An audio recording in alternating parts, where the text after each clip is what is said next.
Hello ကျွန်တော်ကတော့ AO ပါကျွန်တော်ကခုမှ content creator အသစ်တစ်ယောက်ဖြစ်ပြီးဒီ level လေးကိုခုမှစဝင်တာဖြစ်ပါတယ်ပြီးတော့ကျွန်တော်ရဲ့ပထမဆုံးဗီဒီယိုကိုအဲ့ game လေးရဲ့ story လေးအကြောင်းပြောပြီးစလိုက်ပါမယ်ဟလာကနောက်မှနှုတ်ဆက်ပါမယ်ဆိုတော့အဓိကချက်လေးကိုသွားလိုက်ကြရအောင်ကျွန်တော်ဒီ once human ထဲမှာဆိုရင်လူသားတွေကအေးချမ်းချမ်းနေတာပေါ့ကျွန်တော်တို့ပဲကိုလိုကိုလုံးကြတယ်ကိုအရာကိုဖန်တီးကြတယ်ဒီလိုပါပဲအေးစီးစီးငြိမ်းချမ်းဘွားလေးပေါ့သူတို့ကဒီလိုပဲလူချင်းကြတာဟုတ်ဒါပေမဲ့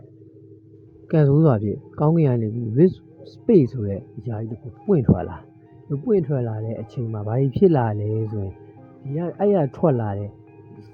star gas လို့ star dust လို့ခေါ်တဲ့အရာပေါ့ဒီကျယ်မုံတွေကပြန့်သွားအဲ့ကျယ်မုံတွေကဘာကြီးလုံနိုင်လဲဆိုရင်တော့ environment တွေကို polluted ဖြစ်စေနိုင်တယ်တတ်မဲ့ကောင်တွေကိုတက်ရှိရဖြစ်ပြောင်းသွားစေနိုင်တယ်ပြီးတော့ပို့ဆိုးတဲ့အချက်ကလူသားတွေကိုလည်းကူးစက်နိုင်ကြပါပဲပြီးရင်အဲ့ရနေကြတာလေအကောင်ကြီးတွေကလည်းတုံးတယ်ကောင်ကြီးတွေမဟုတ်ပါဘူးလုံးဝကြောက်ဖို့ကောင်းပါလေဒါတော့မှလူလုံးကောင်တွေကပါပါသေးတယ်အကောင်တွေကိုဘယ်လိုခေါ်လဲဆိုရင် deviant ကိုခေါ်ပါတယ်ဒီ deviant ရဲ့ဖြစ်တည်လာပုံကအဲ့အကောင်ပေါက်လေးတွေပါပဲအကောင်လေးကိုဘယ်လိုခေါ်လဲဆိုရင် deviation လေးကိုခေါ်ပါတယ်သူက powerful ဖြစ်တယ်ရင်ကြီးရဲ့လင်းပါတယ်ဒီကောင်ကြီးရဲ့အားသာချက်ကဘာလဲဆိုရင်လူသားတွေနဲ့ပေါင်းစပ်နိုင်ကြပါမယ် matter human တွေပြောတယ်ဒီလိုမျိုးပြည့်စည်နေတဲ့ကဘာကြီးထဲမှာတစ်ခုခုကိုလက်စုပ်ကင်နိုင်မှုအတွက်ရရှိနိုင်မှုအတွက်အနည်းအောင်တစ်ခုတော့လိုပါတယ်ရှာဖွေဖို့ပြန်လဲသိမ်းပိုက်ဖို့ပေါ့ဒီပြည့်စည်သွားတဲ့ကဘာကြီးကိုပြန်လဲကုစားပြီးဖို့ရှင်းဥပေးဖို့အတွက်တစ်ခုခုလိုပါတယ်ဆိုတော့သူကအရာတစ်ခုကိုဖန်တီးလိုက်တယ်အရာတစ်ခုမဟုတ်ဘဲနဲ့အများကြီးပေါ့ဒါပဲ Rosetta ဖန်တီးခဲ့တာပါ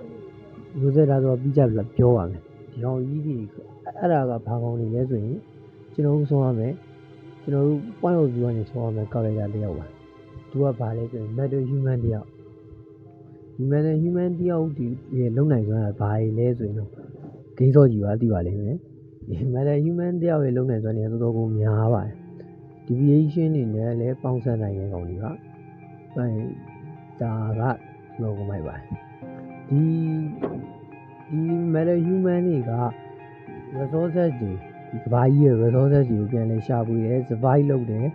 ပြီးရင် matter human တွေအများကြီးဒီကားမျိုးနဲ့ဟိုနေရာပြန်ရလာအောင်တနေရာပြီးနေရာကာကွယ်ပေးကြတာပေါ့ဒါပေမဲ့အဲ့ဒါကိုဘူးဆက်တရုတ်ကုမ္ပဏီတစ်ခုလို့ပဲပြောရမှာပေါ့ SCB Foundation မှာတရုတ်ကုမ္ပဏီတစ်ခုပေါ့ Rosetta ကုမ္ပဏီကတကယ်ဘာလို့သိပိုက်ချင်နေတာဖြစ်တဲ့အတွက်သူကမရရအောင်ကြိုးစားမှာဆိုဘယ်လိုကြိုးစားလဲဆိုရင်သူက deviant တွေကိုထုတ်တာပေါ့ဒါ Rosetta ရဲ့အဓိကလှုပ်ဆောင်ချက်သူကဒီကဘာကြီးကိုထိန်းသိမ်းနေတယ်ဒီ resources တွေကိုလိုချင်တယ်ဒီဘိုးကောင်းရမ်းဆန်လာတာပေါ့ဒီဘိုးကောင်းဆန်လာတဲ့သူရဲ့လုပ်ရက်တွေကိုတားဖို့လည်းတခြား function ကလူတွေကတားရတယ် Rosetta နဲ့ပူးပေါင်းတဲ့ function လည်းရှိတယ်လို့ပူးပေါင်းမဲ့လည်းပြန်လဲတိုက်ခိုက်နေ function လည်းရှိတယ်ဥပမာ Mayfly ပေါ့ Mayfly လို့ဟာရလည်းတားကြတယ်ပေါ့သူအဲ့လိုအကောင်ကြီးကို Rosetta ကပို့ပြီးပြန့်အောင်လုပ်တဲ့ပုံစံမျိုးပေါ့အခုပြလာတဲ့အကောင်ကြီးကလည်းတော်တော်ကိုစိုးဝါးကျန်းတဲ့ကောင်ကြီးပါပြီးတော့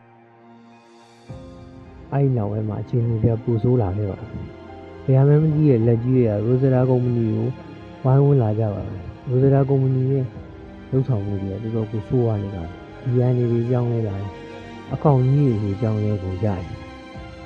ဒါတွေက Rosetta ကုမ္ပဏီရဲ့မိုးကောင်းဆိုင်တဲ့အရာတွေရဲ့အကျိုးဆက်တွေပါပဲဒီလိုနဲ့အခြေအနေတွေကမဟန်တော့ဘူးဆိုးဝါးလာပြီးတော့တကယ်ပါလုံးပြည့်လုံနေပါပြီဖြစ်လာပါပဲတော့လူသားတွေဘာလုပ်နိုင်အောင်ပါလဲဘာတွေဆက်ပြီးကြုံအောင်ပါလဲဒါတော့ဒီကိန်းလေးကတော့ကြည့်လိုက်ကြပါဦးဒီလိုတော့ content creator ညံ့သွားရင်လည်း comment မှာပြောနိုင်ပါတယ်ကျွန်တော်ကဥပမာ content စားလုပ်တဲ့လူတယောက်ဖြစ်တဲ့အတွက်